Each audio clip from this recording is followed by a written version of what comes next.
to the concluding session of the Global Networking Forum for this ISC 2017, which has been a huge success.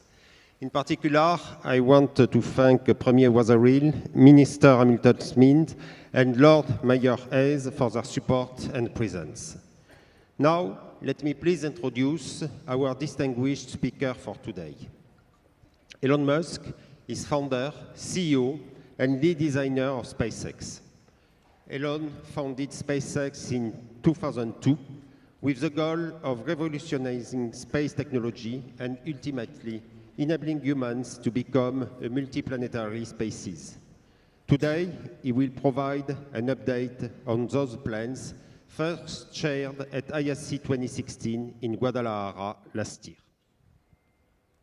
SpaceX has had a number of firsts, including the first private company to deliver cargo to and from the International Space Station, the first entity to land an orbital class booster back on land and on drone ships out of sea, and the first to refly an orbital class booster. In addition to SpaceX, he is also the CEO of Tesla Motors and chairman of SolarCity. Please join me in welcoming Elon Musk. All right. Hey. Thank you. Oh, it's just so good. All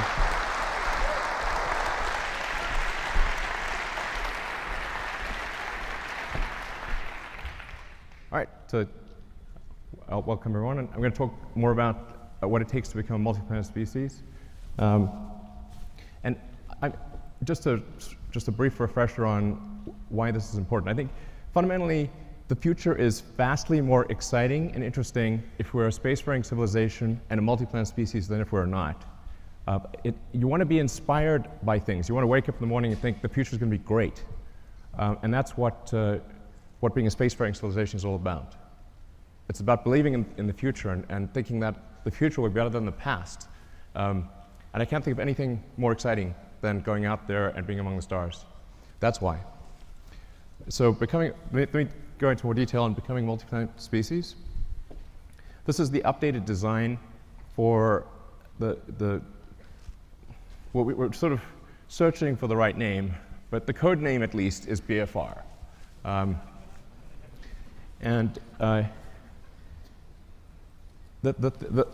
Probably the most important thing that I want to convey in this presentation is that I think we have figured out how to pay for it. This is very important. So, in last year's presentation, we're really searching for what the right way, how do we pay for this thing?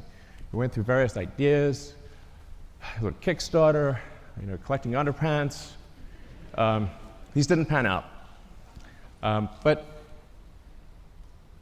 But now we think we've got a way to do it, which is to have a smaller vehicle, still pretty big, but one that can serve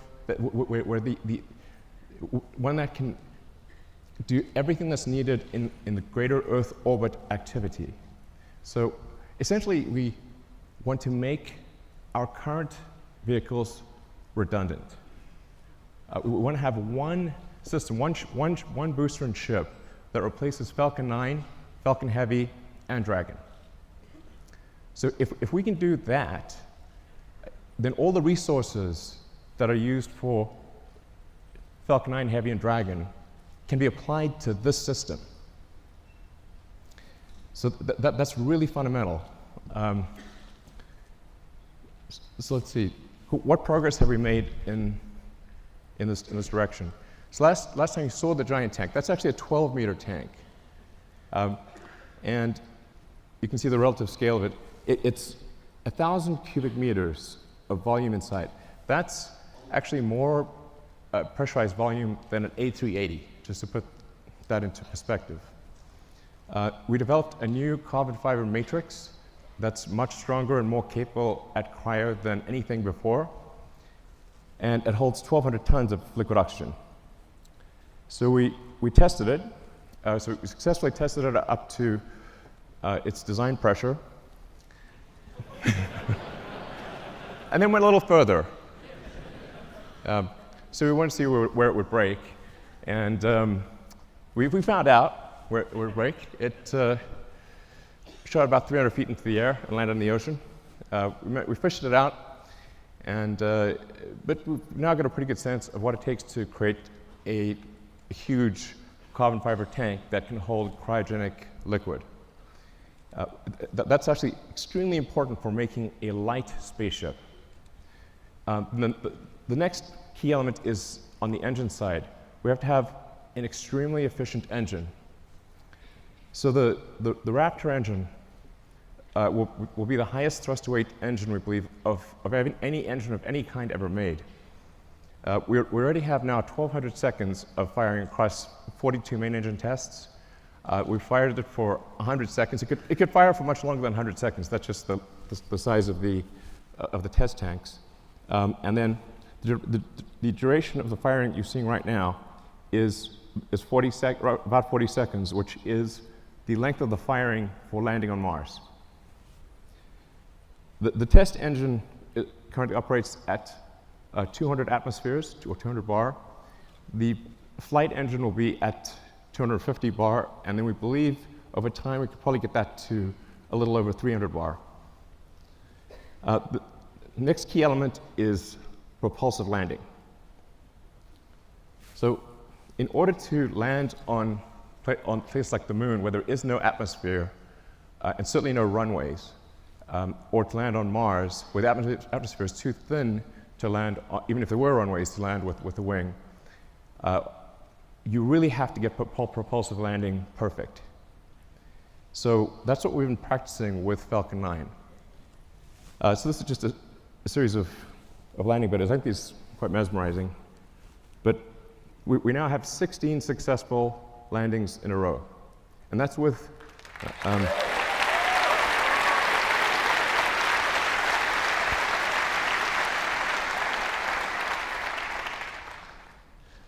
so it's 16 in a row, and that's with really without any redundancy. So Falcon 9 lands on a single engine. The final landing is always done with a single engine, whereas BFR will always have multi-engine out capability. So if you can get to a very high reliability with even a single engine, and then you can land and then you can land with either of two engines, I think we can get to a landing reliability that is on par with the safest commercial airliners. So you can essentially count on the landing. It's not like you want minimum pucker factor on the landing. So, and it can land with also very high precision. In fact, we believe the precision at this point is good enough for propulsive landing that we do not need legs for the next version. It will literally land with so much precision, it will land back on its launch mounts. So the launch rate is also is increasing exponentially. Particularly when you take tanking or refilling on orbit into account, and taking the idea of establishing a self-sustaining base on Mars or the moon or elsewhere seriously, you need ultimately thousands of ships and tens of thousands of retanking or refilling operations, which means you need many launches per day. You really need to be looking, in terms of how many landings are occurring, you need to be looking at your watch, not your calendar. So while this is quite a high launch rate that we're talking about here, by conventional standards, it's still a very small launch rate compared to what will ultimately be needed. But just for those who are unfamiliar with how many orbital launches occur every year, it's approximately 60 orbital launches occur per year, which means if SpaceX does do something like 30 launches next year, it'll be approximately half of all orbital launches that occur on Earth. The next thing is a key technology is automated rendezvous and docking. So in order to retank or refill the spaceship in orbit, you have to be able to rendezvous and dock with the spaceship with very high precision and transfer propellant. So that's one of the things that we've perfected with Dragon. Dragon 1 will do an automated rendezvous and docking without any pilot control to the space station. Dragon 1 currently uses the Canadarm for the final placement onto the space station. Dragon 2, which launches next year, will not need to use the Canadarm. So Dragon 2 will directly dock with the space station. And it can do so with zero human intervention. You can just press go, and it will dock. Dragon has also allowed us to perfect heat shield technology. So when you enter at high velocity, you'll melt almost anything. The reason meteors don't reach Earth is they melt or disintegrate before they reach the ground, unless they're very big. So you have to have a sophisticated heat shield technology that can withstand unbelievably high temperatures. And that's what we've been perfecting with Dragon, and also a key part of any planet colonizing system. Next slide. So Falcon 1, this is where we started out. You know, a lot of people really only heard of SpaceX relatively recently. So they may think, say, Falcon 9 and Dragon just instantly appeared, and that's how it always was. But it wasn't. We started off with just a few people who really didn't know how to make rockets. And the reason I ended up being the chief engineer or chief designer was not because I wanted to, it's because I couldn't hire anyone. Nobody good would join.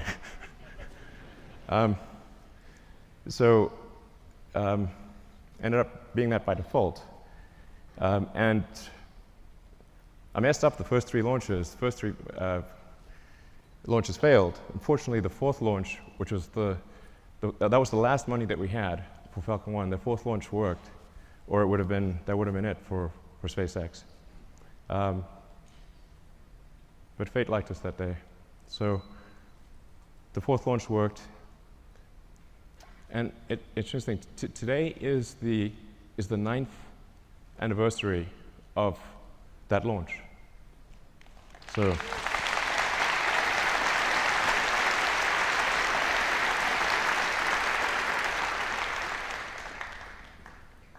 I didn't realize that until I was told that just earlier today, but it's a very emotional day, actually.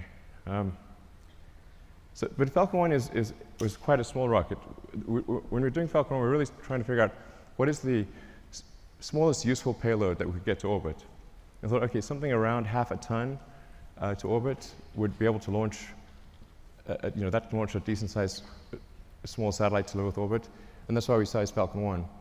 But it's really quite small compared to Falcon 9.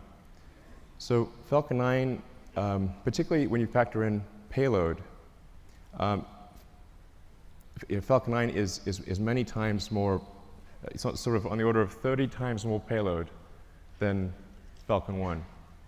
And Falcon 9 has reuse of the primary booster, which is the most expensive part of the rocket, and hopefully soon reuse of the fairing, the big nose cone at the front.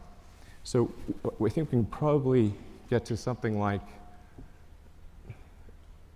somewhere between 70 and 80% reusability with the Falcon 9 system. And hopefully towards the end of this year, we'll be launching Falcon Heavy, which is, Falcon Heavy ended up being a much more complex program than we thought. It sounds easy. Let's show Falcon Heavy, actually. It sounds like it should be easy because it's 2 first stages of Falcon 9 strapped on as boosters. It's actually not. We had to redesign almost everything except the upper stage in order to take the increased loads. So Falcon Heavy ended up being much more a new vehicle than we realized. So it took us a lot longer to get it done. But the boosters have all now been tested, and they're on their way to the Cape Canaveral. And we are now beginning serious development of BFR. So you can see the payload difference is quite dramatic. BFR in fully reusable configuration, without any orbital refueling, we expect to have a payload capability of 150 tons to low Earth orbit. So, and that compares to about 30 for Falcon Heavy, which is partially reusable. Where this really makes a tremendous difference is in the cost, which I'll come to in some of the later slides. So let's go to the next slide. And by the way,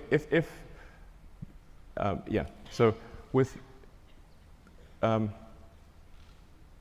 you can get a sense of scale by looking at the tiny person there. It's really quite a big vehicle. Main body diameter is about 9 meters or 30 feet. And it consists of the booster is lifted by 31 Raptor engines that produce a thrust of about 5,400 tons, lifting a 4,400 ton vehicle straight up.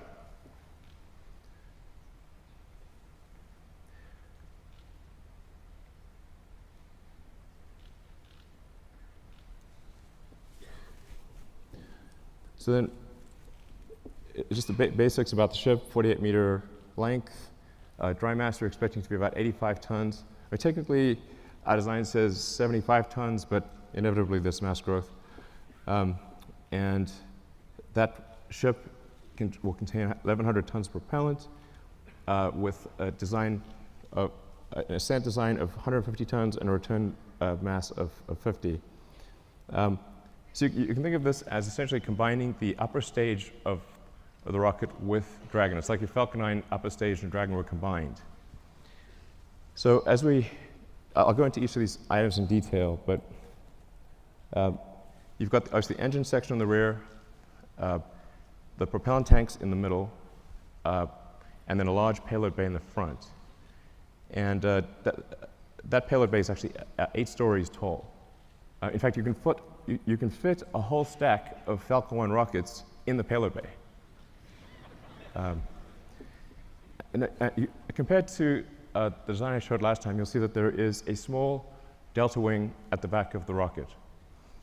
The reason for that is in order to expand the mission envelope of the BFR spaceship. Depending on whether you're landing or you're entering a planet or a moon that has no atmosphere, a thin atmosphere, or a dense atmosphere, and depending on whether you're re-entering with no payload in the front, a small payload, or a heavy payload, you have to balance the rocket out as it's coming in. And so the delta wing at the back, which also includes a split flap for pitch and roll control, allows us to control the pitch angle despite having a wide range of payloads in the nose and a wide range of atmospheric densities. So we tried to avoid having the delta wing, but it was necessary in order to generalize the capability of the spaceship such that it could land anywhere in the solar system. So let's look at a couple of things in detail.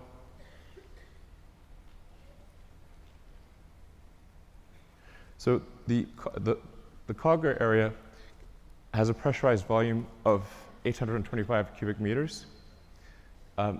This also is greater than the pressurized area of an A380. So really is capable of carrying a tremendous amount of payload. In a Mars transit configuration, since you'd be taking 3 months in a really good scenario, but maybe as much as 6 months, some number of months, a single-digit months, you probably want a cabin, not just a seat. So the Mars transit configuration consists of 40 cabins, and it sort of depends on, you could conceivably have 5 or 6 people per cabin if you really wanted to cram people in. But I think mostly we would expect to see 2 to 3 people per cabin. And so normally about 100 people per flight to Mars. And then there's a central storage area, galley, and a solar storm shelter, entertainment area, and I think probably a good situation for at least BFR version 1. Then going to the main body of the vehicle, the center body area.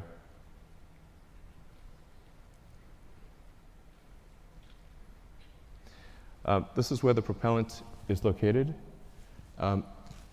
And this is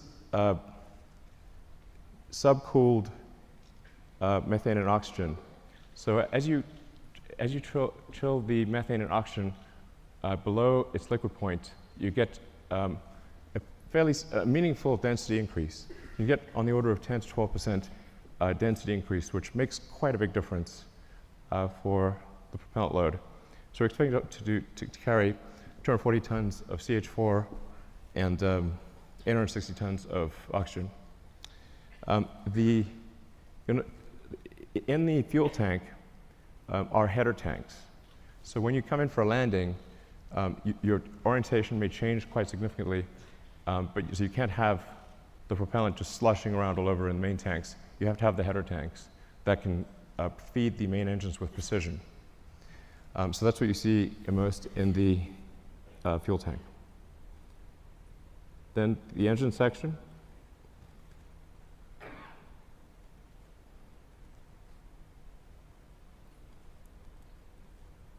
So the ship engine section consists of four vacuum Raptor engines and 2 sea-level engines. So all 6 engines are capable of gimbaling. The engines with the high expansion ratio have a relatively smaller gimbal area or gimbal range and a slower gimbal rate. The 2 center engines have a very high gimbal range and can gimbal very quickly. And you can land the ship with either one of the 2 center engines. So when you come in for a landing, it will light both engines, but if one of the center engines fails at any point, it will be able to land successfully with the other engine. And then within each engine, there's a great deal of redundancy. So we want the landing risk to be as close to 0 as possible. And then some basic stats about the engines.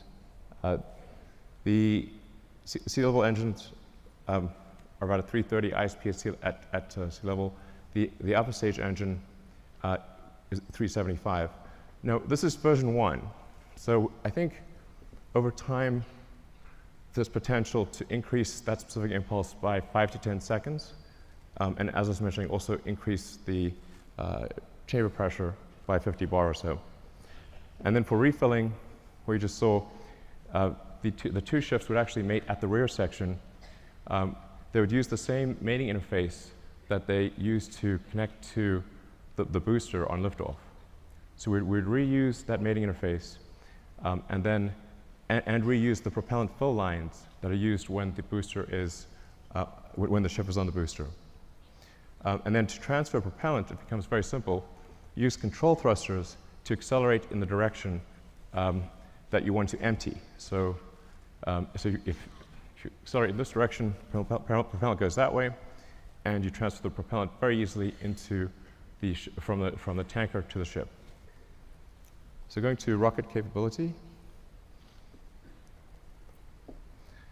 This gives you sort of a rough sense of rocket capability, starting off at the low end with the Falcon 1 at a half ton, and then going up to BFR at 150. So I think it's important to note that the BFR has more capability than Saturn V, even with full reusability. But here's the really important fundamental point. let's look at the launch cost.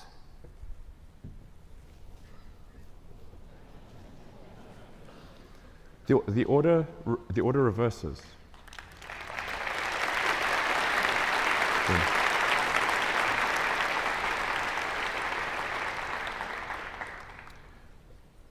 Now, at first glance, this may seem ridiculous, but it's not. The same is true of aircraft. If you bought, say, a small single-engine turboprop aircraft, that would be $1.5 to $2 million. To charter a 747 from California to Australia is $500,000, there and back. The single-engine turboprop can't even get to Australia. So a fully reusable system, a fully reusable giant aircraft like a 747 costs a third as much as an expendable tiny aircraft. In one case, you have to build an entire aircraft. In the other case, you just have to refuel something. So it's really crazy that we build these sophisticated rockets and then crash them every time we fly. This is mad.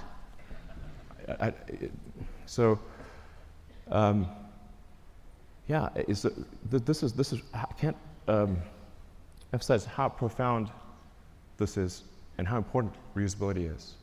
And often I'll be told, but you could get more payload if you made it expendable. And so yes, you could also get more payload from an aircraft if you got rid of the landing gear and the flaps and just parachute it out when you got to your destination.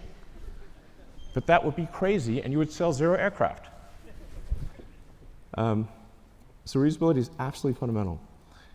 Now I want to talk about the value of orbital refilling. This is also extremely important. So if you just fly BFR to orbit and don't do any refilling, it's pretty good. You'll get 150 tons to low Earth orbit and have no fuel to go anywhere else.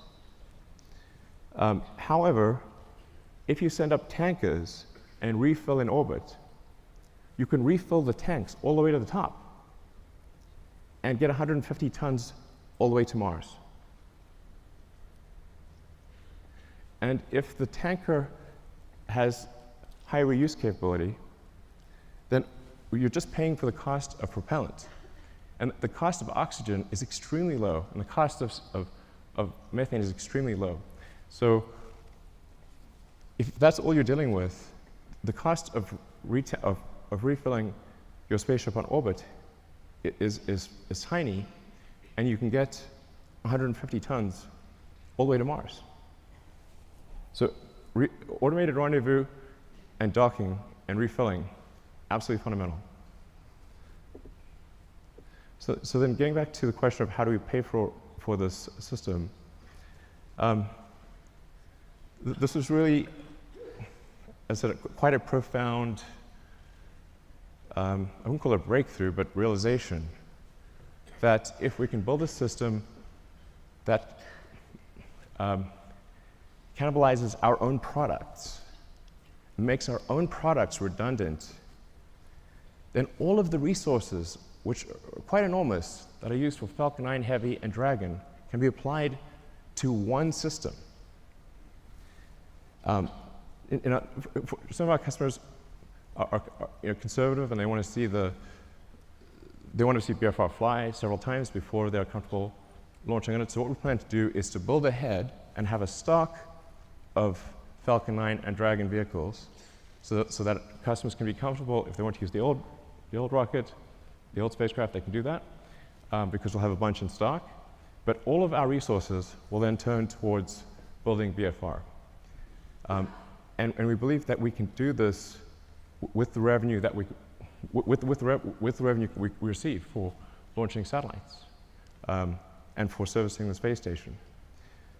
So going to the satellites portion, the size of this being a 9-meter diameter vehicle is a huge enabler for new satellites. We can actually send something that is almost 9 meters in diameter to orbit. So for example, if you want to do a new Hubble, you could send a mirror that has 10 times the surface area of the current Hubble as a single unit. It doesn't have to unfold or anything. And or you can send a large number of small satellites. You can do whatever you like. You can actually also go around and, if you wanted to collect old satellites or clean up space debris, you can just use the sort of chomper over there and go around and collect satellites or collect space debris if you want. So that may be something we have to do in the future. But that fairing would open up and retract and come back down. So it enables launching of Earth satellites that are significantly larger than anything we've done before, or significantly more satellites at a time than anything that's been done before. It's also intended to be able to service the space station.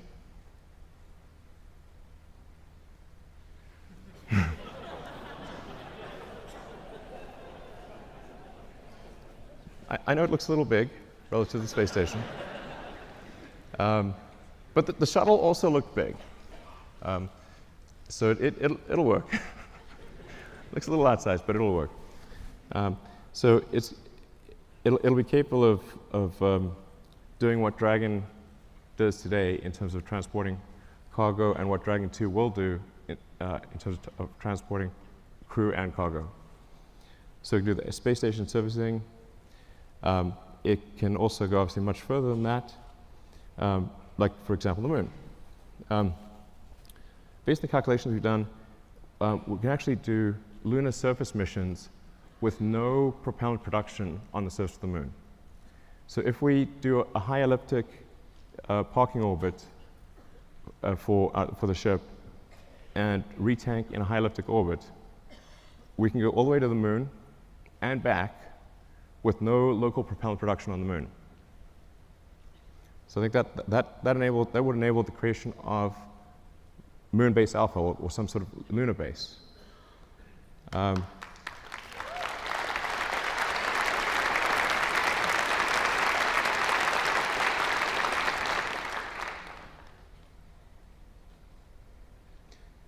Yeah, it's quite captivating. So you can also see, for example, how do you transfer cargo from the cargo bay down to the ground is a crane. It's not very complicated.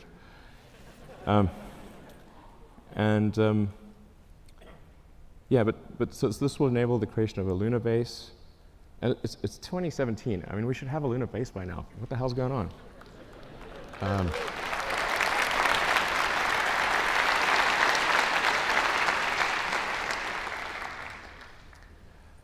And then, of course, Mars,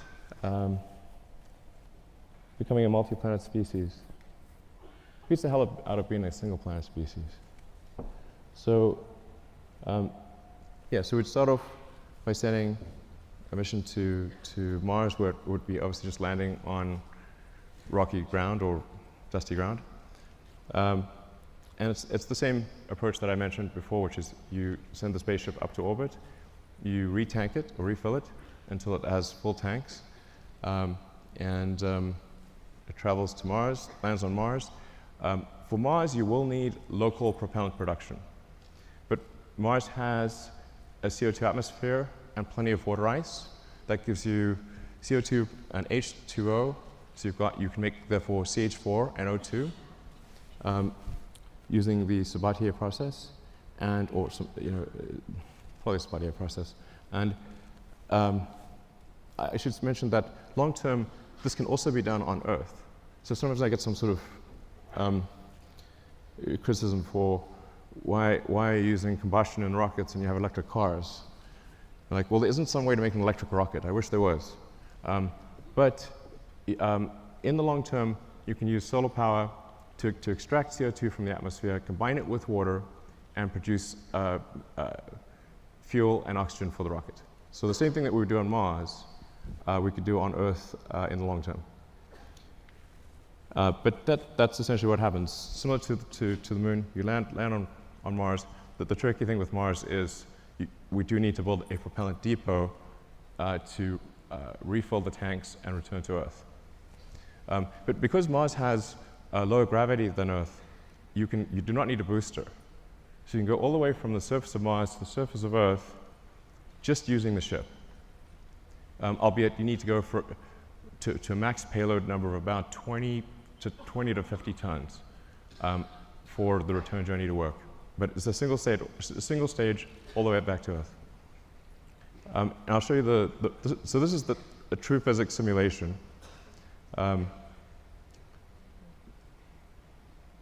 This will last about a minute. So you come in, you're entering very quickly, going 7.5 kilometers a second. For Mars, there will be some ablation of the heat shield. So it's just like a sort of brake pad wearing away.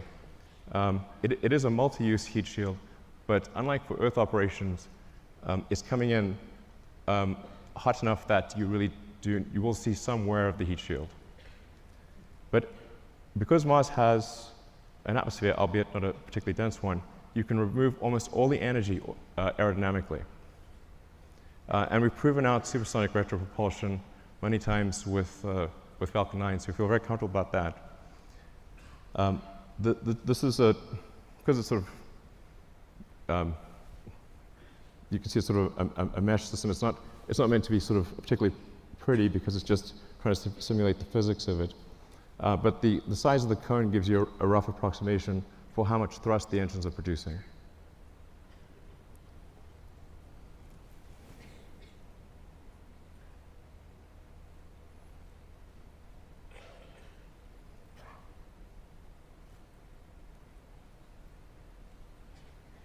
That's not a typo.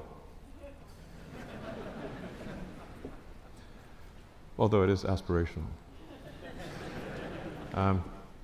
So we've already started building the system. The tooling for the main tanks has been ordered. The facility is being built. We will start construction of the first ship around the second quarter of next year, so in about 6 to 9 months, we should start building the first ship. I feel fairly confident that we can complete the ship and be ready for a launch in about 5 years. 5 years seems like a long time to me. Yeah.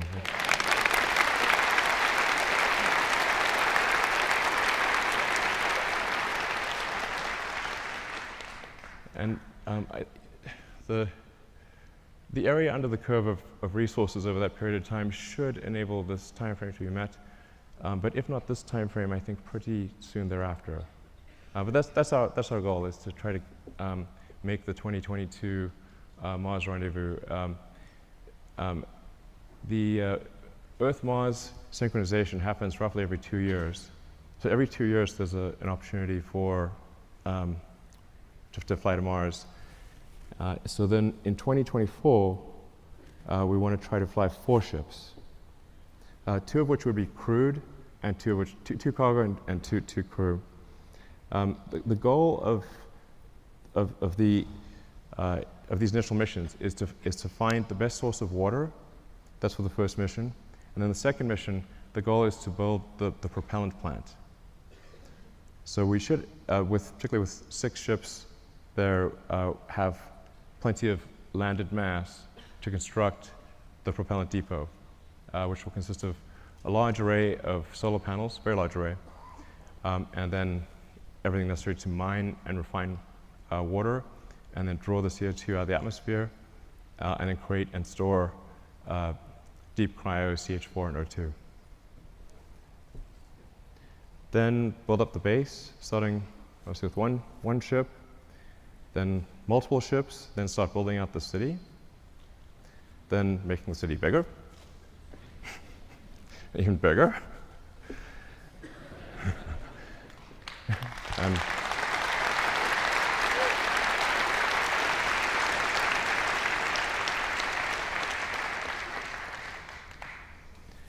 And over time, terraforming Mars and making it really a nice place to be. You can do it, Elon. Thanks. Give me it.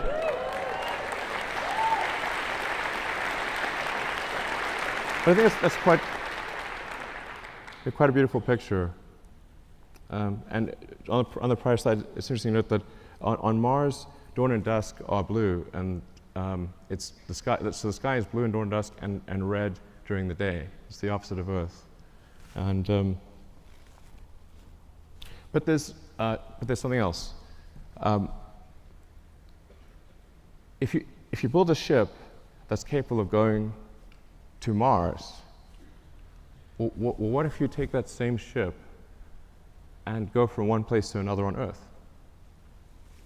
So we looked at that, and the results are quite interesting. Let's take a look at that.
Traveling at 27,000 kilometers an hour, or roughly 18,000 miles an hour. This is where the propulsive landing becomes very important to get it right.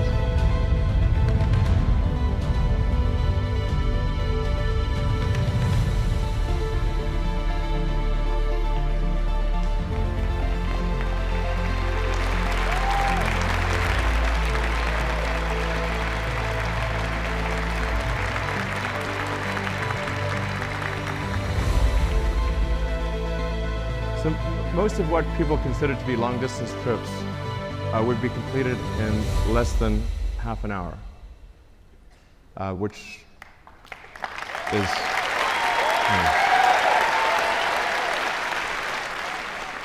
So the great thing about going to space is there's no friction. So once you're out of the atmosphere, you will go, it will be smooth as silk, no turbulence, nothing. There's no weather, there's no atmosphere. And you can get to most long-distance places, like I said, in less than half an hour.